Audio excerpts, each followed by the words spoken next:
Miss Sadia. I'm EmpowerHER. Andrea Allen. Rachel, please. I'm Tracy.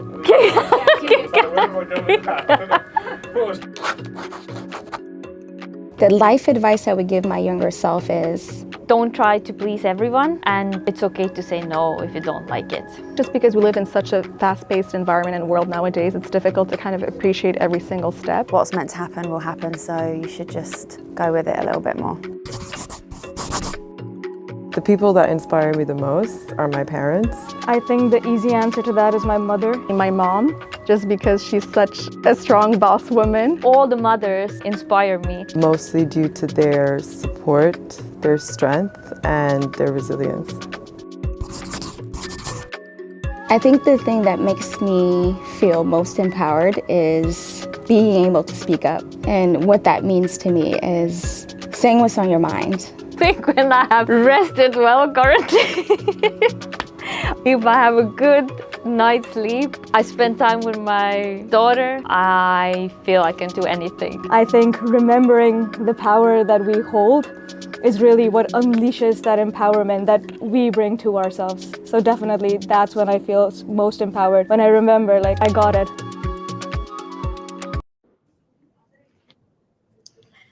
Hello, Rachel. Hello, how are you? Very good, thank you. How are you? Good. I loved watching that video just then.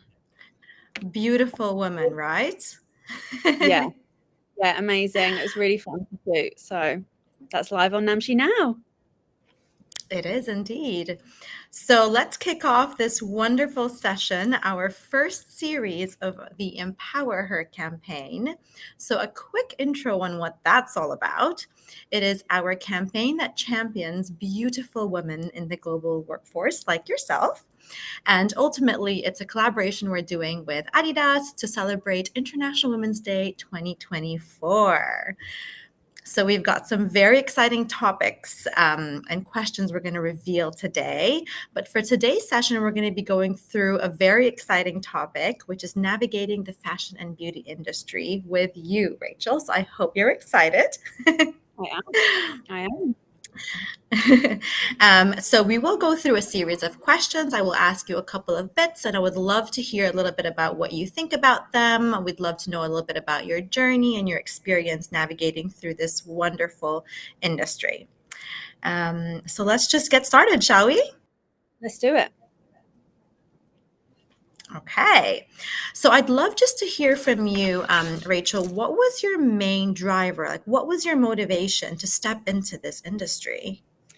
So the main thing for me really was, as I was kind of finishing my school years and everything, I loved fashion magazines. I always got subscriptions and was obsessed with them. But I didn't ever really think that I could make a career out of magazines. I just thought that wasn't a serious job. That was just something that I enjoyed. It was a hobby. And then I eventually found a course in fashion journalism. One of my friends actually took it, and I kind of heard all about it from her. And that's how it really started for me. I found a course that I was really interested in, something that really lit me up, something that didn't really feel like work. So that was the main thing, I think, just following something that felt exciting to me. Not necessarily that I did. I mean, we didn't have anything kind of like that at school.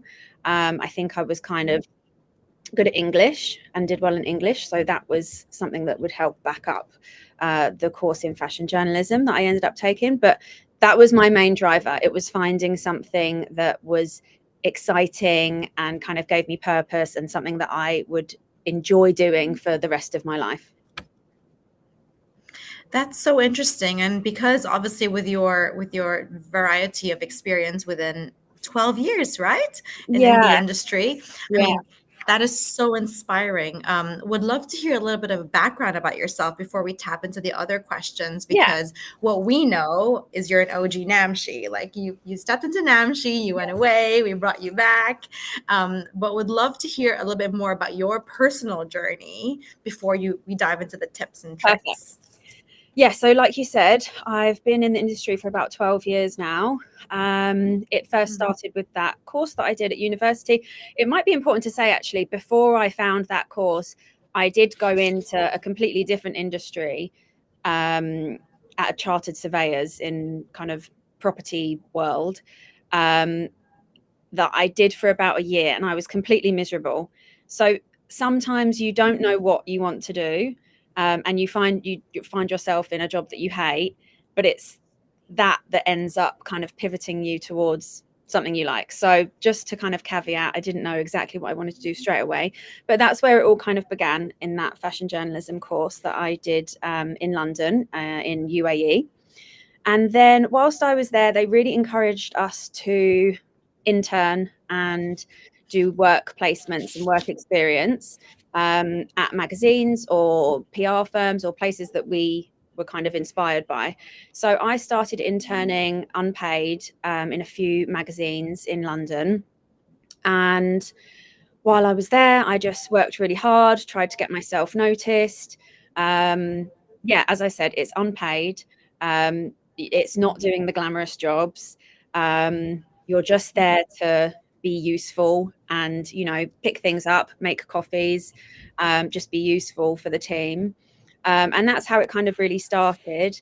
And then eventually I, got noticed, made a good impression, and landed one of my first jobs in a magazine in London, and continued there for, must have been about 7 years. I kind of moved around amongst different magazines and newspapers. And I was doing a real mix of fashion styling, fashion writing, bits for online, bits for print. Traveled a lot for fashion shoots, which was really exciting, and travel reviews. Lots of different things like that, which I loved. And then about 7 or 8 years ago now, I got the chance to come out to Dubai and work for Emirates Women magazine. So that was my break into Dubai, which was great. But eventually I could kind of see there was a shift in the industry amongst magazines. Lots were closing down. They weren't really having the same budgets as they had previously. And I really wanted to get into e-commerce. And someone at Namshi took a chance on me because I kind of went in, obviously made a good impression. I had a lot of skills that were transferable. So a lot of the skills that I was kind of submitting amongst magazines and online publications, I could transfer onto ecom. Then I started my journey with Namshi, and I was there for about 3 years. Moved on to a few different places. I went into luxury e-commerce after that with Bloomingdale's and Harvey Nichols, and kind of did a bit of styling within those few years as well. And then I decided to go freelance just last year, as a kind of content editor, content writer, strategist, all of the things I learned over the last 12 years into one. And I found myself working back with you guys. So it's a really nice kind of full circle experience, which I think we'll come on to in the questions. It would be good to kind of tell everyone how, making an impression in previous years sometimes comes back and helps you get a job later down the line. So yeah, that's pretty much me. Love that. Thank you for sharing. And talking about impressions, would love to hear some tips from you on how to make a good impression at work. How do you get noticed? What's the secret recipe here? I think it's really about, everyone wants to work with someone that they get on with, that they enjoy being with day to day. You spend so much time with people at work, more time than you spend with your family a lot. So I often think, don't worry if you haven't got all of the skills. Just go and be hardworking, be helpful, come up with ideas, participate. The ideas might not be right, but just show willing, and if you're in a meeting, just come up with the ideas, like say things that are on your mind, be nice to people.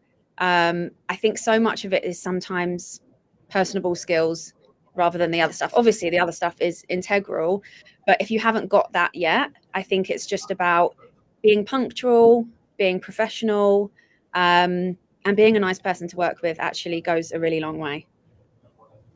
I agree with you 100%, because ultimately when you leave an organization, it's that relationship that you've built, the legacy you've left behind.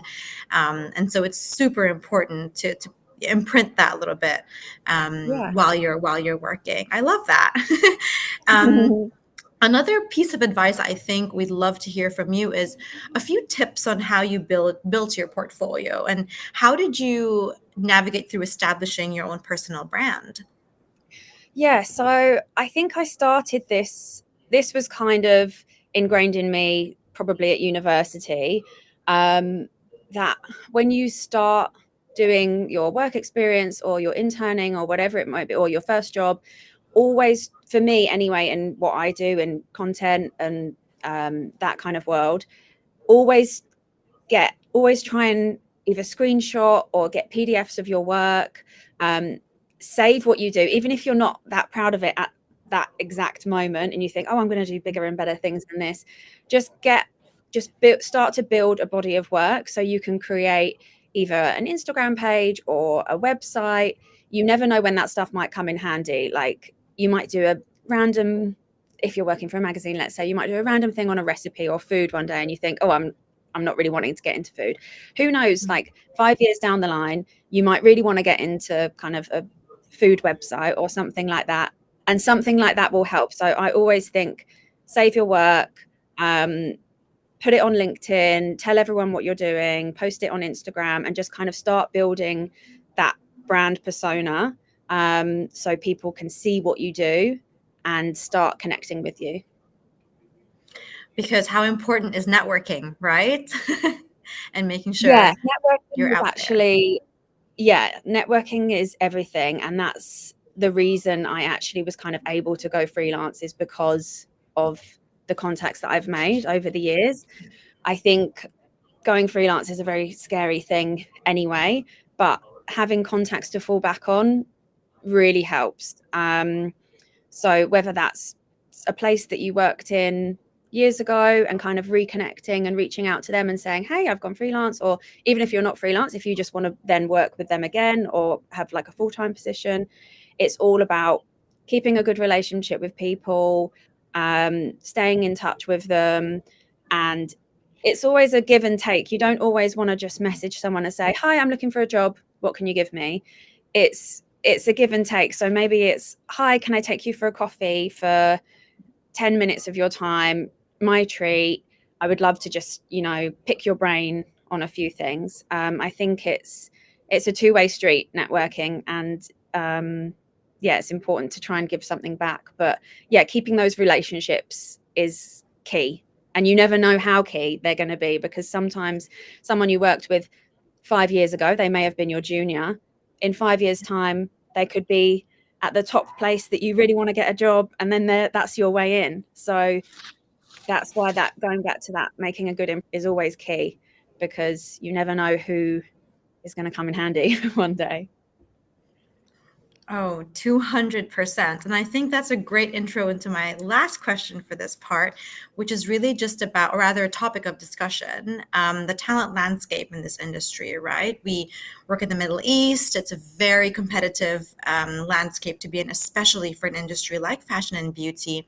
And I'm sure you've experienced this, Rachel, where there are multiple people with such amazing skills, amazing experience in this industry, and how they competitively navigate through getting the right job at the right time for them, the right exposure, the right connections. And I think that's why it's so important that networking is a big piece of the puzzle here, because people in this industry, specifically in this region, we love beautiful things, and it's a very exciting industry to be a part of. So I think that it gets more and more competitive every day.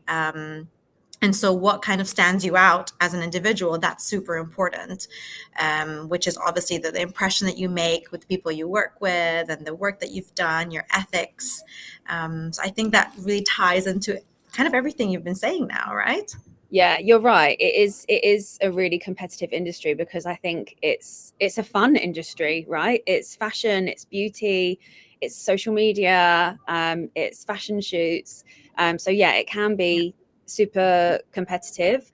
But I think if you work really hard and you just keep going and you keep bugging those people that you want to work with or those companies, I think if you deserve it and if you work hard enough, you can get your way in for sure. Love it. Love that.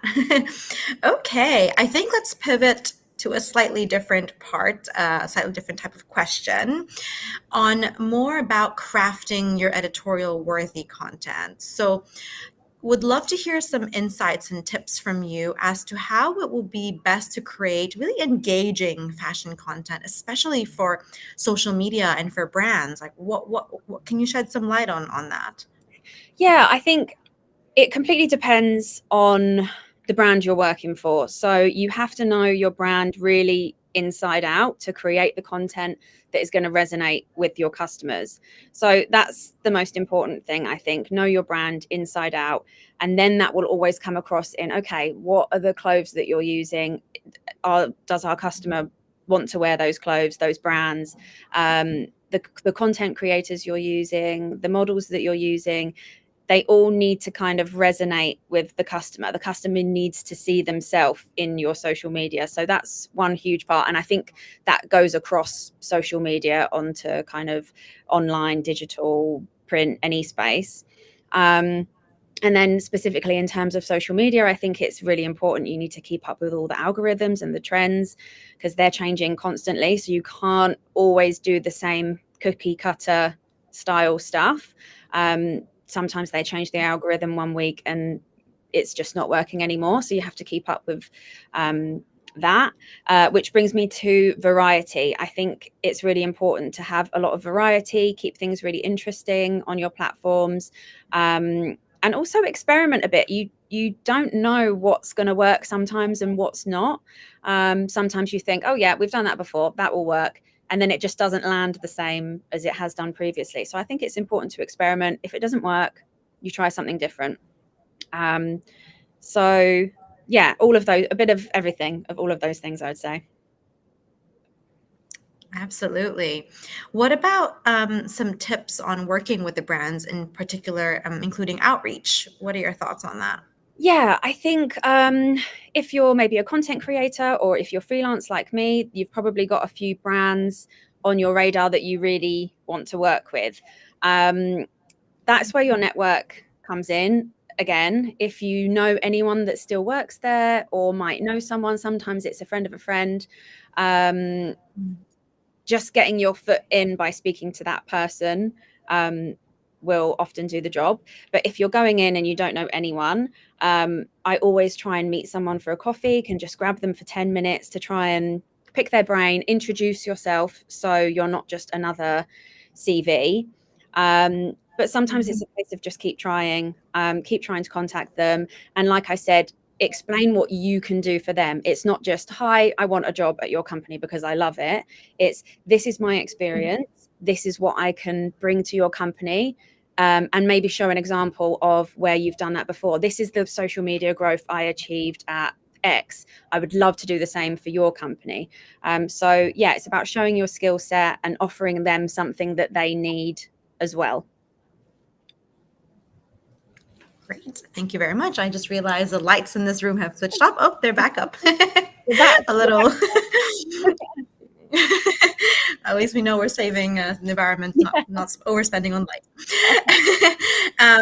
And talking about the industry, like we know it's a very dynamic, super transformative industry that's just constantly changing, constantly evolving. What are some tips you can share with us as to how we can move with that kind of change, move with that evolving dynamic of the industry? Yeah, I think it's always trying to keep up to date, keep your pulse keep your finger on the pulse of what's going on. It is tricky. I think sometimes you do feel like if you step out for a summer, you come back and everything's different.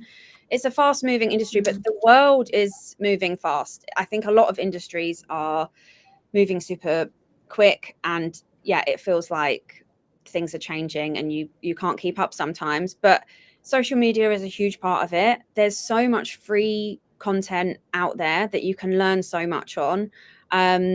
Workshops like this, learning from other people, learning from people that are experts in the industry. We have everything at our fingertips now, whether it's YouTube or in-person workshops, virtual workshops, paid courses. There's so much kind of education out there that you can tap into. There's kind of no excuse not to learn about it.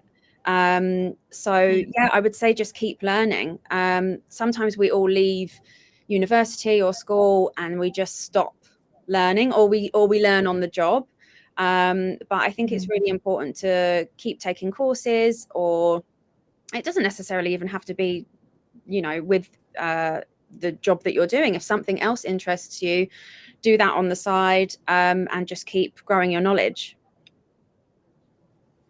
And I think that also helps, especially for those who have come out of the industry for quite some time and they've got that anxiety or like fear of not really knowing how to get back in and, what's the right approach to getting there. But I guess, yeah, keeping aware of what's going on, staying up to date is kind of ease that anxiety, right? Yeah, for sure. Okay, thank you for those tips. Hopefully they are helpful for our audience. No worries. Let's tap into... I've seen a question from Tanya here. Shall I answer this? She said, this industry is a very dynamic one. How do you manage work-life balance? I think that's something all of us have struggled with at one time or another. And being freelance has definitely added a new layer of complexity for that, because most jobs are 9 to 5, 9 to 6, and you leave the office and then you don't go back until 9. And I don't know how realistic that is anymore. Lots of people take their emails home with them and it kind of just carries on through the night, which I haven't found to be the healthiest way to navigate work in the past. But with freelance as well, it's definitely kind of seeps into, well, you can choose your own hours, right? So you can either make those 9 to 5 and try to stick to it, or it kind of seeps into your weekend and your evenings and things, which has definitely been the case with me. I've said yes to way too much the past few months, and found myself working in the evenings and doing kind of hours over the weekend and stuff. But I think it's all within your control. You're the only one that can create that work-life balance. And it's just really important to keep your boundaries, and just enforce them and make sure you have that time for yourself. Otherwise, you just get burnout. I think we've all probably experienced that before. What would you advise on that from your side, like work-life balance? Yeah, I think that especially in a creative role like what you're in, it's very important to have that balance, because then your creative juice don't flow the same way that you would like it to. You don't really get inspired. And I do feel that, at least in kind of my opinion as an HR professional, it's more really the harmony of work and life, less the balance, because you're trying to harmonize two very big parts of your life, where work is, like you said, takes up a lot of your time in the day, right? So it's being able to enable yourself and understand where your boundaries are, how to set them, and being okay with saying no, because when you say yes to something, you're saying no to another thing. So it's really about identifying what works best for you, what can enable you to bring out the best of yourself, and what is important to you, because only when you are fulfilled in that side of your purpose will you be able to bring the best of yourself at work. So the harmonization of work and life it's like a balancing act. It can go up and down ever so often, but there's no one size that fits everybody. It kind of is depending on the person and your lifestyle and your priorities. But ultimately you do what you think is best for you and best for what's important to you. Yeah, Yeah, because everyone has different limits, right? Some people are night owls and Exactly. they love working in the evening and love reading their emails first thing in the morning, and for other people that's too much. So yeah, it's definitely a personal thing. 100%. And talking about, you coming in as a freelancer, what about how, like, would love to hear a bit about from you about how you carved out your own niche as a freelancer. What was like, how was that like for you? Yeah, so it definitely took a little bit of carving out when I first obviously the experience that I've got is quite broad. So I've done styling, I've done writing, I've done content strategy, I've done social media. So when I went freelance, I was like, okay, where do I start? I can kind of do lots of different things. I don't really know who to target. So I just kind of started with one and started with writing because I'm very comfortable with that. And I knew that I could kind of target different publications and magazines. I guess that's kind of my comfort zone. And kind of churn out a lot of articles and online articles, things like that. And then I think it comes back to that. I'm going to repeat myself with this networking thing. It then comes back to your network. Different brands then started to come to me and saying, oh, I've seen you've gone freelance. I know that you can do this and this because I've been following your career for however many years.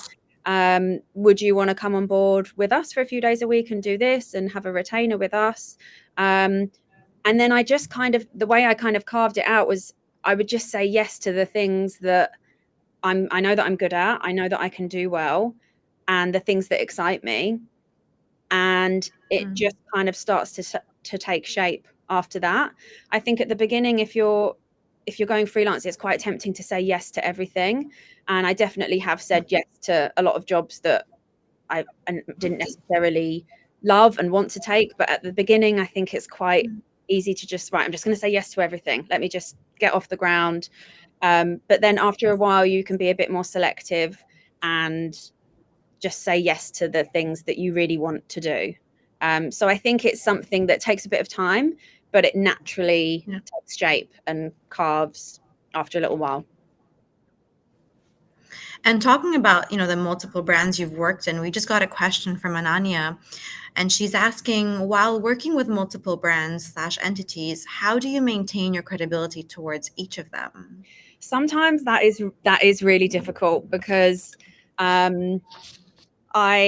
whilst doing stuff from home, I also come into offices. Like I'm in the Namshi office a few days a week, and I go to another office as well. I work for a different kind of publication, and some mornings I get up and I'm like, right, which office am I going to today, or what brand am I working on today? And you really have to get yourself in that zone.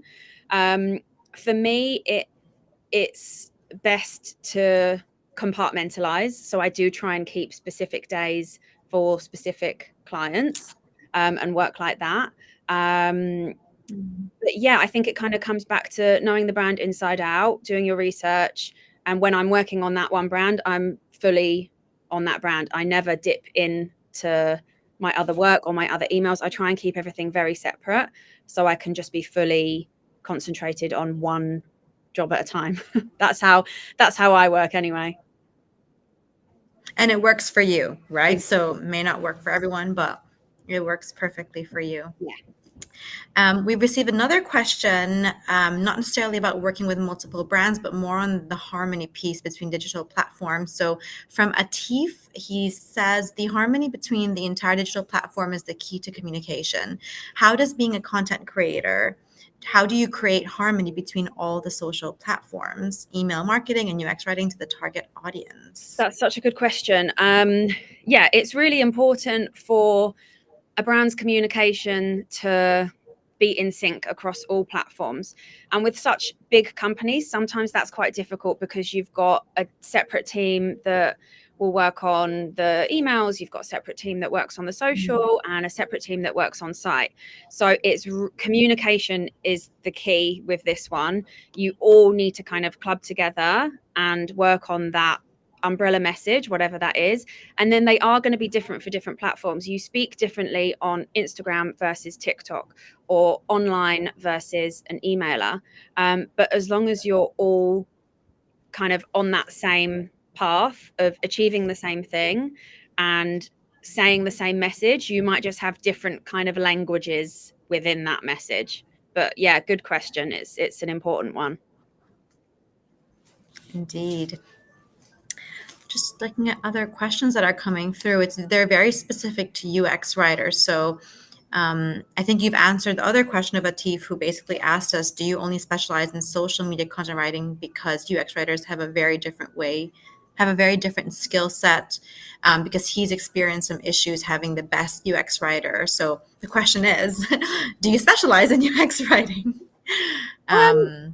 Me personally? Yeah. Yeah, I think it's something I've done in the past, but like I say, I've kind of done a bit of everything. So yeah, it's not something I do solely. I do a lot of other stuff around that as well. But yeah. Great. Another wonderful question that's a bit more generic, from Bridget is, what is one of your most memorable projects? I would say they're from years ago now, but when I was working in London on fashion magazines, we used to travel a lot for kind of main fashion shoots.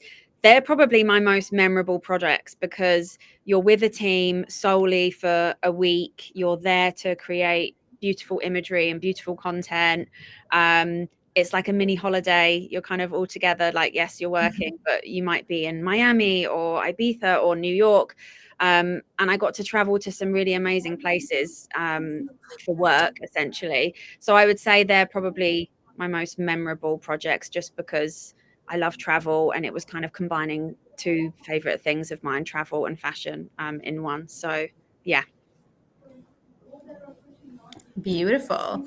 Another question has come through from Sophie, and she asks, what advice would you give to an undergraduate student that you wish someone had told you?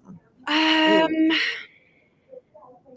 would say, don't worry if you find yourself doing the wrong thing, or you end up in a job and you think, oh, this isn't what I want to do at all. It's not too late to change and to pivot. And I'm sure you can say this, and you've seen lots of people pivot in their careers. I'm sure. Don't ever think that you're stuck in a job just because you've been there for a few years and maybe that's what you've got your university degree in, or what you've studied in, or whatever. And the same if you're an undergraduate, like Sophie's asked, I guess. I think it's just important to try your hand at a lot of different things. How are you meant to know after school? How are you meant to know what you want to do in the world? Like, there's so many jobs out there that we don't know of.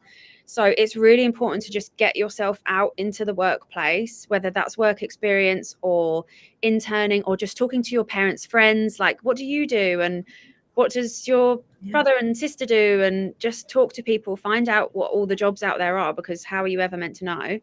And just, get yourself into the workplace and try, because otherwise, if you don't try, you don't know. Sometimes you go somewhere and you hate it, and that's still a learning. You still come out of that and think, okay, well, I know I don't want to do that.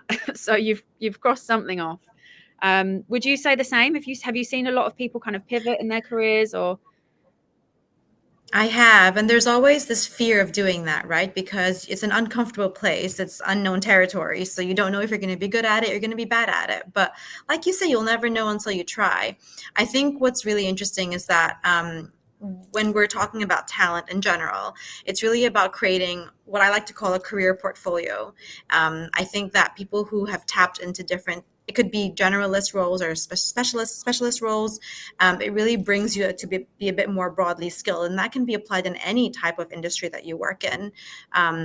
However, it needs to always kind of fill your purpose. And one thing to also consider is there's seasons of life. Like, each person has a different season in their life, and perhaps that job just doesn't work for that season anymore. And so it's really about knowing yourself, being very self-aware, practicing reflection to really understand what works for you, but also you have to take the risk to know what the reward will look like. And I think, not a lot of people have that courage to do that. And so it takes a little bit of a push from other professionals or other experts in the industry to kind of inspire them.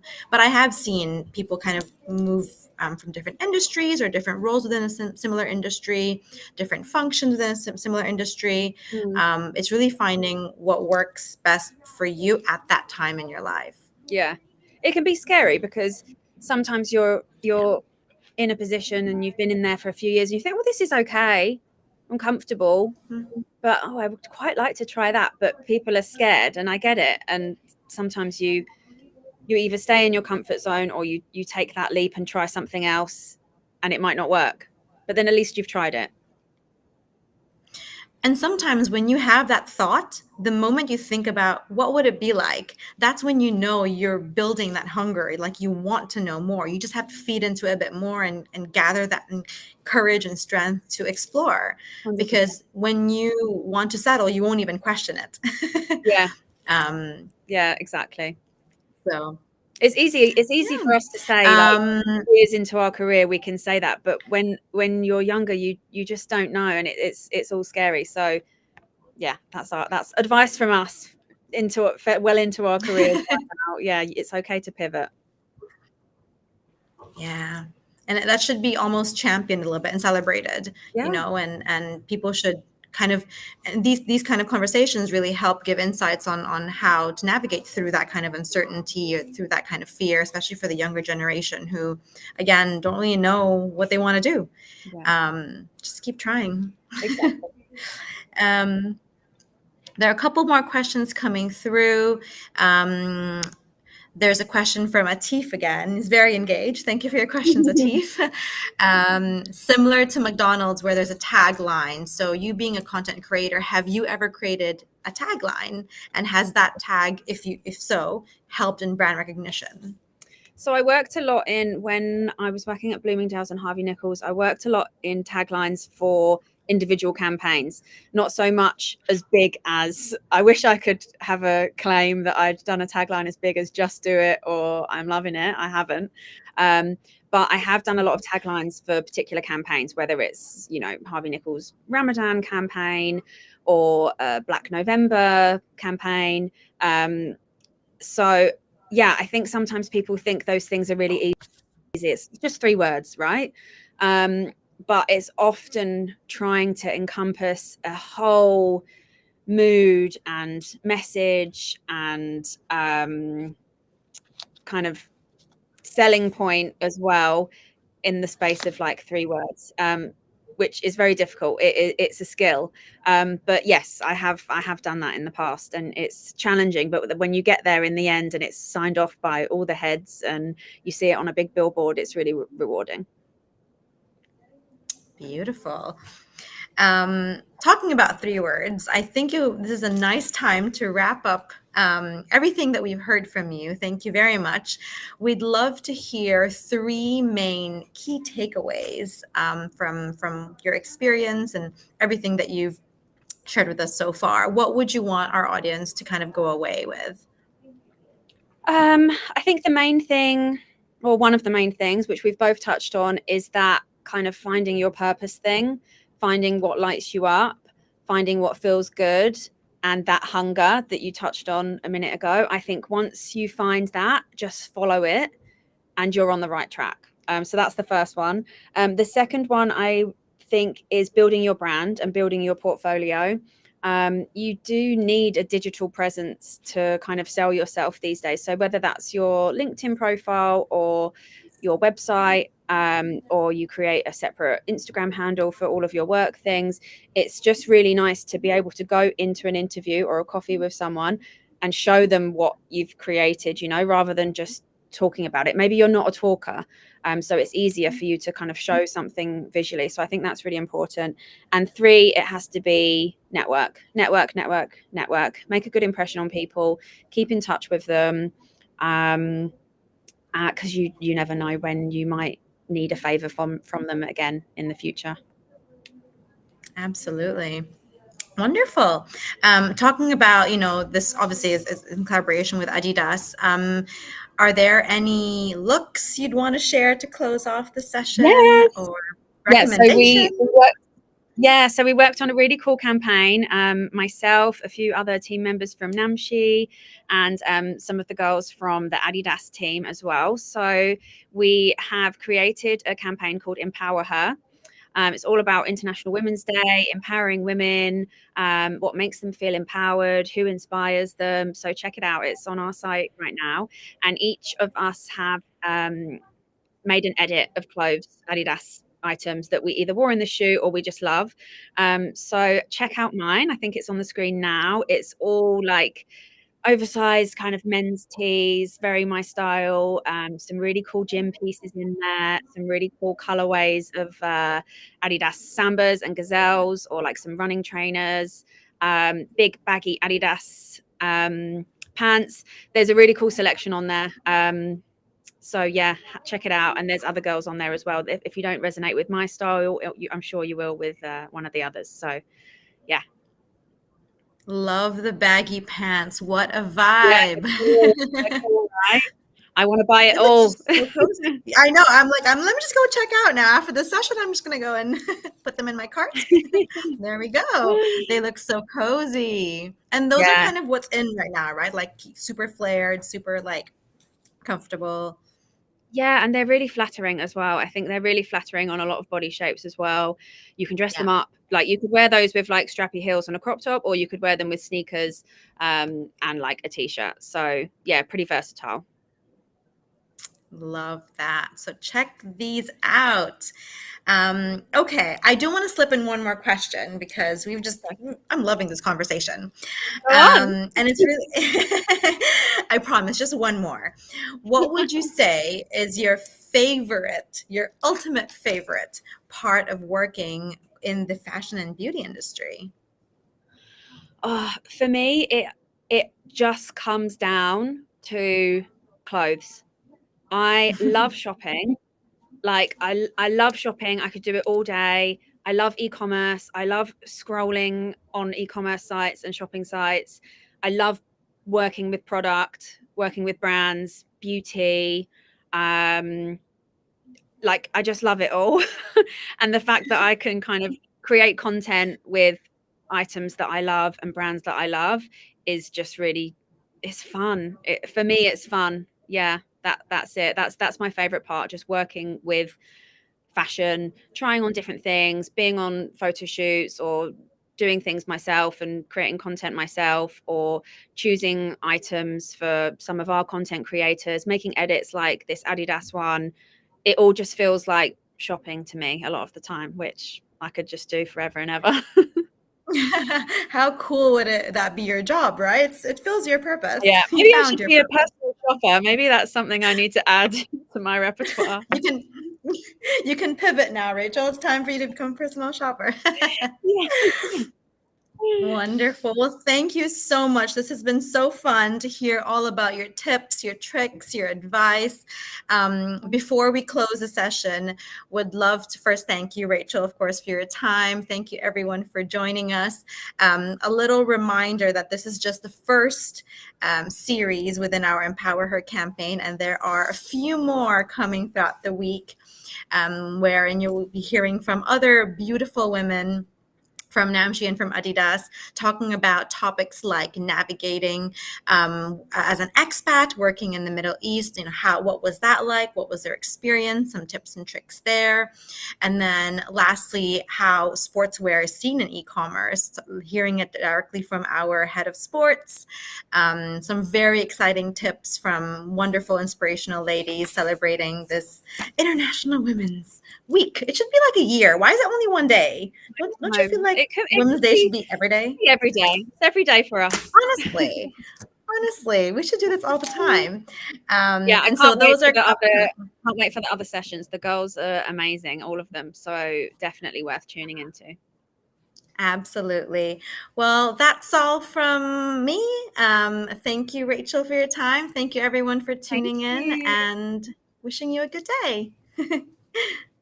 My name is Sadia. I'm Marie Bakar. Andrea Allen. Rachel, please. I'm Tracy.